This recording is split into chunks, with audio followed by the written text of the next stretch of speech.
Au nom du Père et du Fils et du Saint-Esprit, ainsi soit-il. Saint Bède le Vénérable, moine et docteur de l'Église, mort en 735. On disait de lui, c'est l'homme le plus savant de notre temps. Pourtant, Bède n'est jamais sorti de son monastère anglais.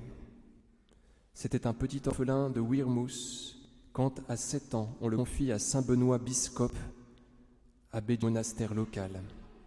Le petit Bède trouva sa vraie famille, la famille bénédictine.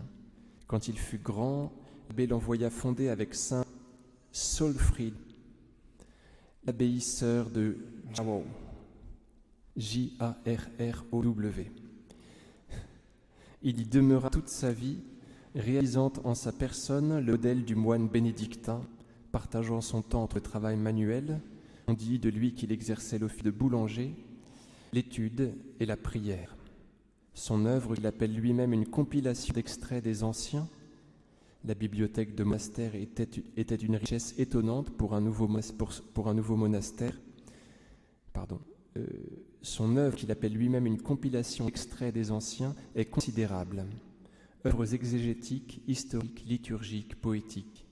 Il fut le premier historien de l'Angleterre des origines à l'année 731, et nul historien de l'Europe ne peut s'en passer. Il introduisit la connaissance des pères latins dans ce pays et fut le premier auteur à s'être servi de l'anglais dans ses écrits.